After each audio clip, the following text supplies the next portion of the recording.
गंगा के स्थल पर निवास करते हैं। शुक्रवार की अगर प्रदोष पड़ती है तो शिव नीलकंठ पर विराजमान होते हैं।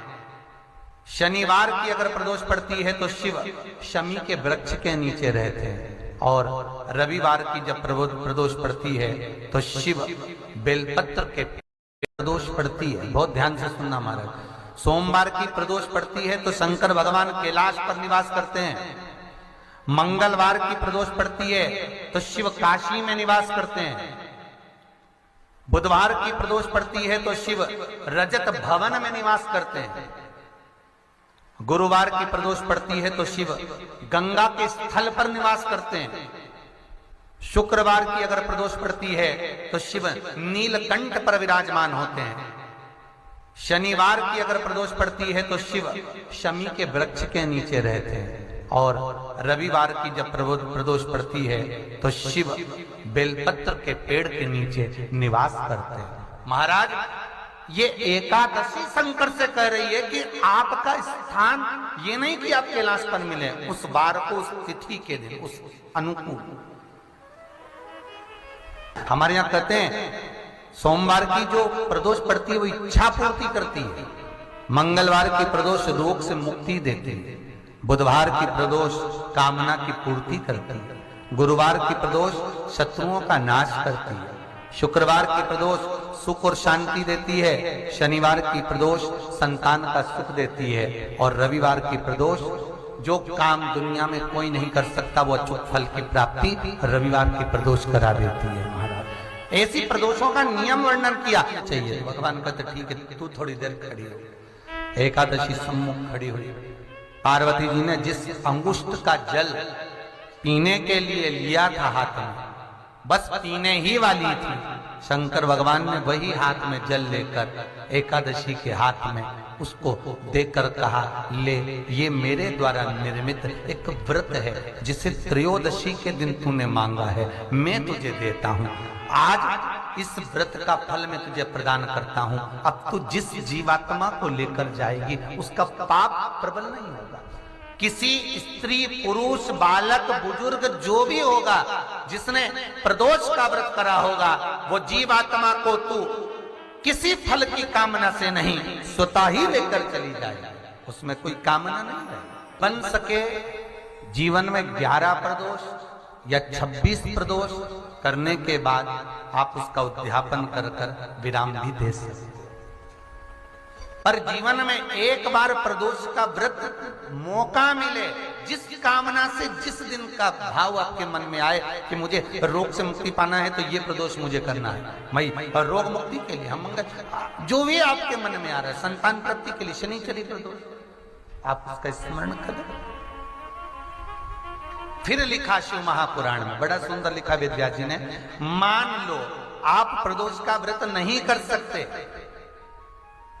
आप अगर व्रत नहीं कर सकते तो प्रदोष के दिन, प्रदोष काल में शाम का समय, सूर्यास्त का कुछ पल, कुछ घड़ी के पहले से लेकर बाद तक का प्रदोष काल के अंतर्गत आप शंकर जी के मंदिर में जाकर 1 लोटा पानी, 5 बेलपत्र भी अगर समर्पित करते हैं तो संपूर्ण प्रदोष का फल आपके भाग्य में प्रबल हो जाए।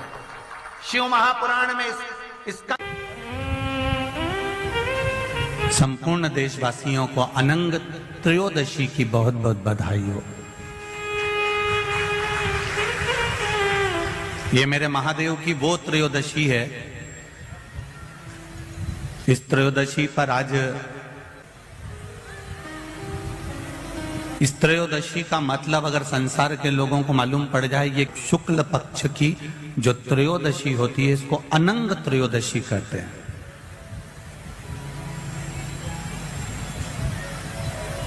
इस त्रयोदशी का महत्व,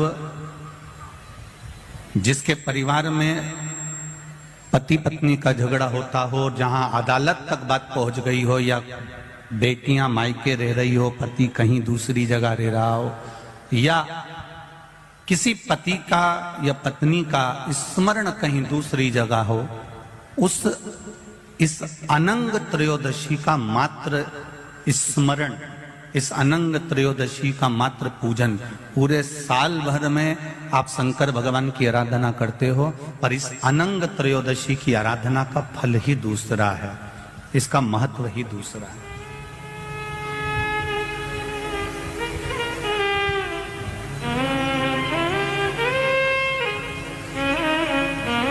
अनंग त्रयोदशी, जिस दिन केवल भगवान शंकर के शिवलिंग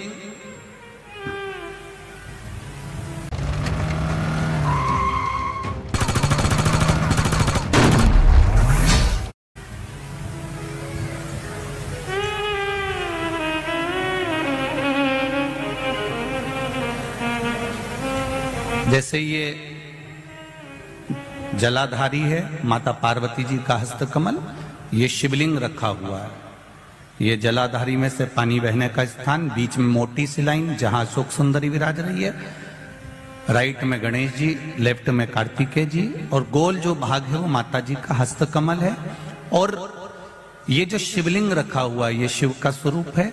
जहां पर भगवान शंकर का शिवलिंग रखा हुआ है उस स्थान पर आज अनंग त्रयोदशी के दिन मात्र जिस पति पत्नी का आपस में बैर चल रहा हो, अदालत में झगड़ा चल रहा हो, विवाद चल रहा हो, आपस में प्रेम समाप्त हो गया हो, एक दूसरे का सम्मान करना भूल गए हो, बात बात में झगड़ा करते हो, जरा जरा सी बात में मन मोटाव हो जाता हो, वो केवल एक कच्चे दूध की मात्र उंगली को भिंगाकर अगर जहां शिवलिंग रखा हुआ है वहां पर केवल कामदेव रति शिव और पार्वती का नाम लेकर मात्र उस कच्चे दूध की मात्र उंगली ही फेर देते हैं तो उन पति पत्नी का जिंदगी में कभी विवाद नहीं हो सकता और कभी गलत मार्ग पर वो जा नहीं सकते। ये अनंग त्रयोदशी की महत्वता है, आज की महत्वता।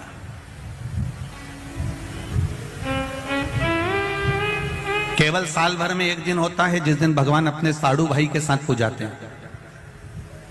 केवल साल भर में एक दिन होता है जिस दिन महादेव कामदेव के साथ पूजाते हैं। केवल साल भर में एक दिन होता है अनंग त्रयोदशी का दिन जिस दिन भगवान शंकर ने कामदेव को भस्म करा था और उसको अनंग कर दिया था।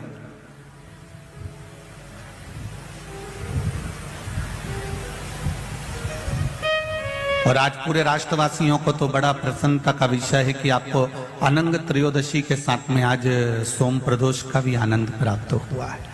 ये शिव की कृपा है, ये उसकी उदारता, ये उसकी करुणा। अनंग त्रयोदशी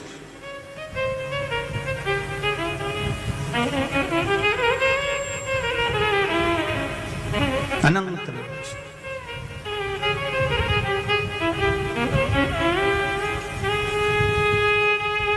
आज के दिन जो 35 साल के हो गए, 30 साल से ऊपर के हो गए, 42 साल के हो गए और जिनका विवाह नहीं हुआ है वो बेलपत्री की मध्य पत्ती पर केवल कच्चा दूध लगाकर ही भगवान शंकर को समर्पित कर देते हैं। तो अगली जो अनंग त्रयोदशी आती है उससे पहले उसका मंगल विवाह हो जाता है। इतना महत्व है अनंग त्रयोदशी। जैसे संध्या काल में लगाया गया दीप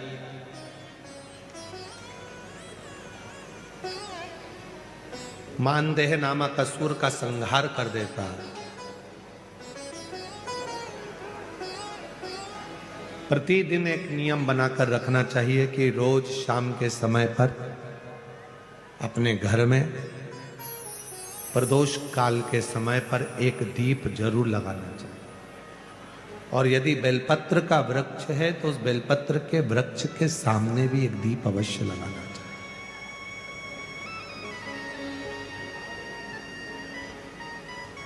6 महीने में, 3 महीने में, 2 महीने में, 1 महीने में ऐसा नियम बनाया करो कि मुझे बेलपत्र की पूजन करना।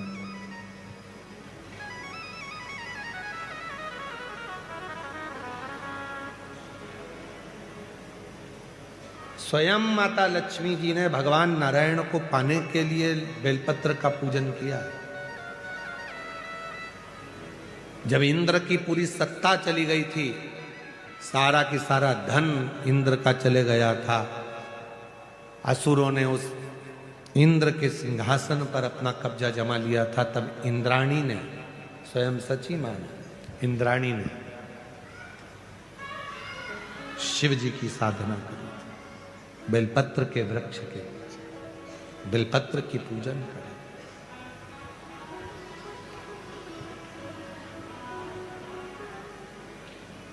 कभी दिल कर जाए तुम्हारा तो कभी महीने में, 1.5 महीने में, 2 महीने में बेलपत्र के पेड़ के नीचे जल लेकर बैठो। बेलपत्र के वृक्ष के नीचे दूध नहीं चढ़ाना, बेलपत्र के वृक्ष के नीचे दही नहीं चढ़ाना, शहद भी नहीं चढ़ाना। बेलपत्र के वृक्ष के नीचे जब आप बैठते हैं, बेलपत्र पूजन का एक विधान होता है कि जब हम बेलपत्र की पूजन करते हैं तो 2 कलश पानी के भरे हुए, एक अपने सीधे हाथ की ओर, एक उल्टे हाथ की ओर रखा जाता है। पूजन की थाली बीच में रखी जाती है। 2 बत्ती का, लंबी बत्ती का, 2 बत्ती लंबी घी की जलाई जाती है। लंबी बत्ती, बेलपत्र के वृक्ष के नीचे 2 बत्ती लंबी जोड़ा बनाकर उसको जलाया जाता है। दोस्तों, सुबह से शाम तक आपके लिए फ्री ऑफ कॉस्ट एक मेहनत करता हूं कि आप फिर दोनों हाथ में कलश में जल है, बेलपत्र के वृक्ष के नीचे दोनों हाथों का जल धीरे धीरे शिव जी का स्मरण कर कर, नारायण लक्ष्मी का स्मरण कर कर, मां आदि शक्ति गौरा का स्मरण कर कर, रिद्धि सिद्धि गणेश का स्मरण कर कर उसको चढ़ाओ।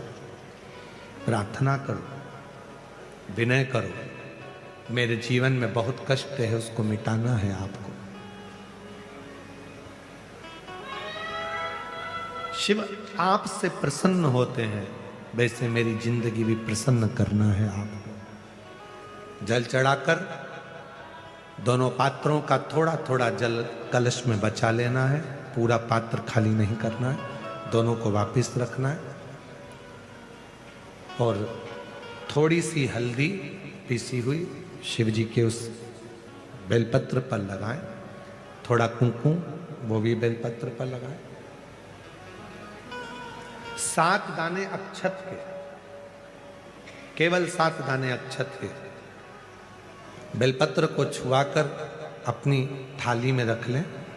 घर पर जब जाएं तो वो 7 दाने अक्षत के और बेलपत्र के वृक्ष में जो चढ़ा हुआ थोड़ा सा जल बचाकर लाए हो, वो घर में छींट कर 7 दाने पूरे घर में डालना प्रारंभ करें। महीने में, 2 महीने में, 3 महीने में एक बार करिए। जीवन में किसी के आगे हाथ फैलाने की जरूरत नहीं पड़ेगी। इतनी संपदा बाबा ने, इतनी संपदा। बेलपत्र की महत्वता को लोग जानते नहीं है। एक प्रदोष की महत्वता, एक बेलपत्र की महत्वता। अभी हमने पहले भी कहा, एक कथा प्रदोष काल की रह गई है। एक बार हम दिल्ली बाच रहे थे पर वो पूरी नहीं हो पाई क्योंकि पानी आ गया था। हम प्रयास कर रहे हैं उस कथा को कुबेरेश्वर धाम पर, क्योंकि उसमें प्रदोष काल की कथा में टेंट नहीं लगता। वो प्रदोष काल की जो कथा होगी सीहोर कुबेरेश्वर धाम में, उसमें टेंट नहीं लगेगा, उसको खुले मैदान में बांचना पड़ता।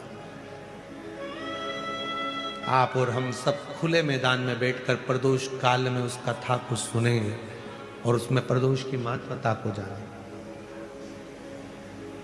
और हमारी तरफ से हम तो आज प्रकाश जी आपको भी, दीना भाभी जी आपको भी, दोनों को निमंत्रण दे रहे हैं। जब भी सीहोर में जब कथा हो प्रदोष काल की, तो एक दिन कम से कम आप लोग आकर उस कथा की पूजन आपको भी करना रहेगी। प्रदोष काल की कथा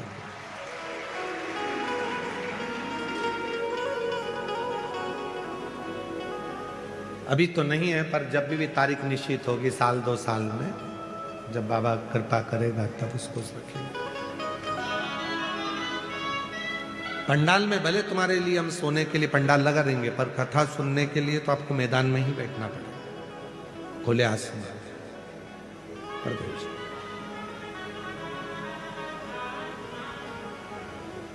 शिव तत्व को जान, बेलपत्र की महत्वता को जिसने जान लिया, आज लोग बेलपत्र को जान रहे हैं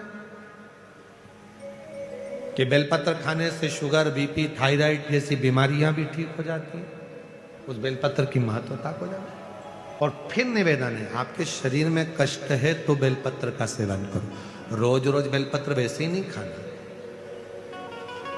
कई बार बेलपत्र खाने से मुंह में छार छारपन आ जाता है, कई बार मुख का स्वाद भी कम हो जाता है बेलपत्र खाने से।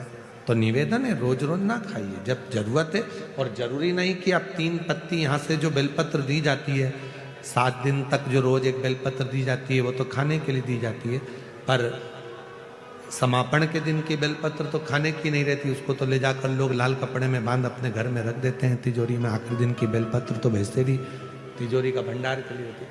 तो जो बेलपत्र होती है जरूरी नहीं कि तुम पूरी बेलपत्र खाओगे तो दवाई असर करेगी। बेलपत्र का अग्रण्य भाग का थोड़ा सा पत्र भी यदि हम पा लेते हैं, उसको ग्रहण करते हैं, तो वो भी उतना असर करता है। और रोज खाने की जरूरत नहीं है। रोज अगर शिव मंदिर जा रहे हो, शिवालय जा रहे हो, शंकर जी के मंदिर जा रहे हो, देवालय जा रहे हो, तो बेलपत्र लाओ, वहां से मना नहीं है। उसको इकट्ठा करो, एकाग्रित कर कर सुखा लो। सुखाकर रोज शिव जी की चढ़ी हुई बेलपत्र को सुखाकर फिर उसका चूरा बना लो। जब तुम्हें लगे कि शुगर गड़बड़ हो रही है, बीपी गड़बड़ हो रहा है, थायराइड गड़बड़ हो रहा है, तो एक चुटकी उसमें से लेके निगल लो, पानी पी लो। बाबा की कृपा से आधा घंटा 1 घंटे में वो sugar, BP, thyroid sub level में आना प्रारंभ हो गया। उस बेलपत्र की महत्वता को जिसने जाना, कभी कुबेरेश्वर धाम जाओ तो कुबेरेश्वर बाबा के धाम पर जो 200-300 साल पुराना, जो 300 साल के ऊपर पुराना बट वृक्ष है जहाँ बाबा बैठे हैं, बटकेश्वर महादेव, उसका दर्शन करो। उस पेड़ की छांव में बैठकर बाबा का मंत्र जाप करो।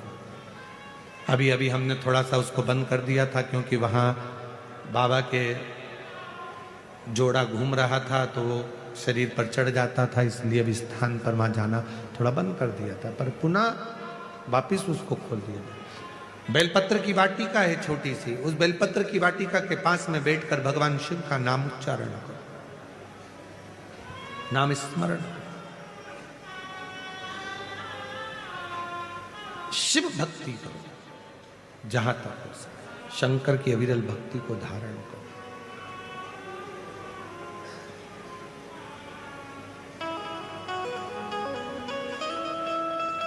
शिव की साधना, आराधना जीवन को सुख देती है। बेलपत्र का वृक्ष का पूजन अर्चना हमें आनंद प्रदान करता है। देखिए, अगर प्रदोष का व्रत नहीं कर सकते, प्रदोष के दिन आप व्रत नहीं कर सकते, मान लो आपसे भूखा नहीं रहा जाए, प्रदोष का व्रत नहीं कर सकते, प्रदोष के दिन आप भूखे नहीं रह सकते, मंदिर भी नहीं जा सकते, दिया भी नहीं लगा सकते, तो शिव महापुराण की कथा कहती है कि प्रदोष के दिन, प्रदोष काल में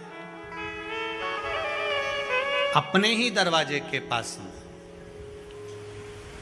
देवाधिदेव महादेव का स्मरण कर कर लक्ष्मी की वृद्धि के लिए, कार्य सिद्धि के लिए, संपदा को प्राप्त करने के लिए आप अपने ही दरवाजे के पास में एक दीप लगा सकते हो। कौन से दिन? प्रदोष के। एक बात और अच्छे से समझ लीजिए, जो बच्चे चिड़चिड़े होते हैं, चाहे घर में बेटे हों, बहुएं हों, सास हो, ससुर हो, परिवार में छोटे छोटे बच्चे हों, चिड़चिड़ प्रवृत्ति करते हों या चिड़चिड़ा स्वभाव हो, जरा जरा सी बात में क्रोध आ जाता हो, बोलने का भान नहीं रह पाता हो, शब्दों के बाण चलते हों, तो महाराज प्रदोष के दिन, प्रदोष काल में बेलपत्री के पेड़ के नीचे एक, जो पत्ता आपके पास में हो, पान का मिल जाए तो पान का, पीपल का मिल जाए तो पीपल का, बेलपत्र का मिल जाए तो बेलपत्र का, उस पत्ते पर मात्र थोड़ा सा शहद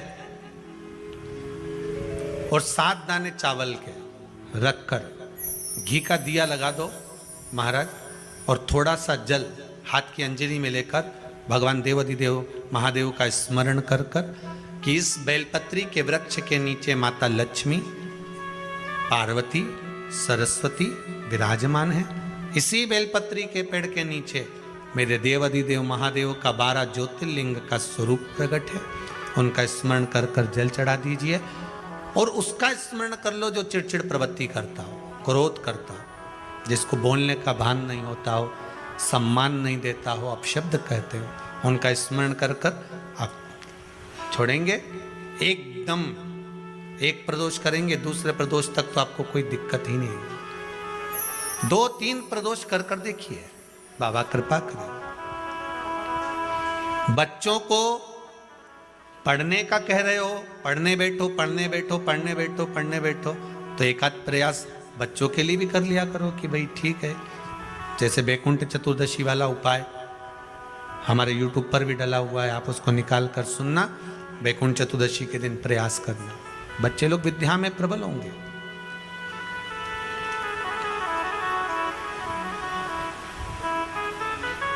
शिव उपासना का जो फल है वह 1000 गुना। अगर किसी कामना के वश अगर हम दीप लगा रहे हैं या हमारे मन में कोई भाव उत्पन्न है और हम बाबा से कहना चाहते हैं कि बाबा मेरा ये कार्य है आप पूर्ण करिएगा, तो फिर शिव मंदिर में भी लंबी बाती का दीप आप प्रदोष या सोमवार की अष्टमी या सोमवार या आप शिवरात्रि को बाबा से निवेदन कर कर लगा सकते हैं।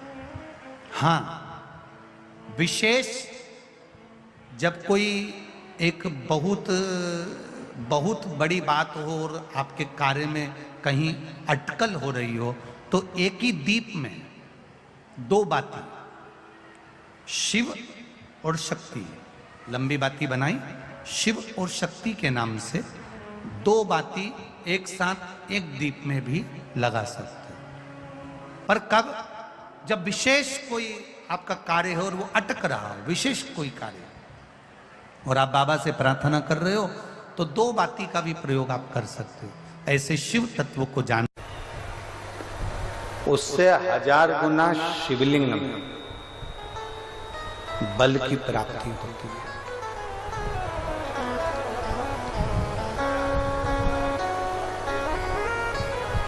प्रदोष के दिन यदि आपको कहीं से शमी पत्र मिल जाए, प्रदोष के दिन यदि कहीं से आपको शमी पत्र मिल जाए और प्रदोष काल में, प्रदोष का जो समय होता है, शाम का जो समय होता है प्रदोष काल,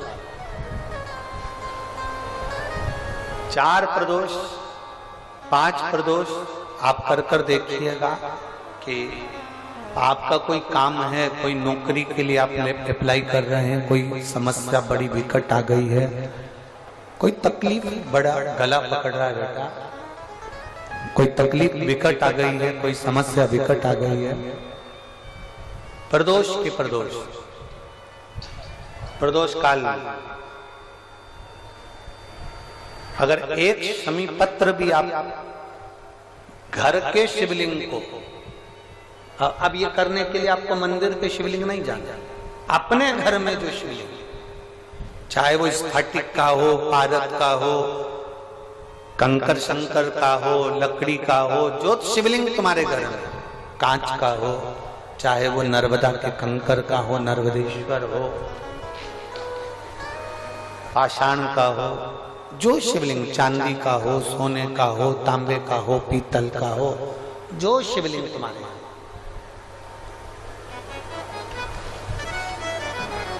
एक शमी पत्र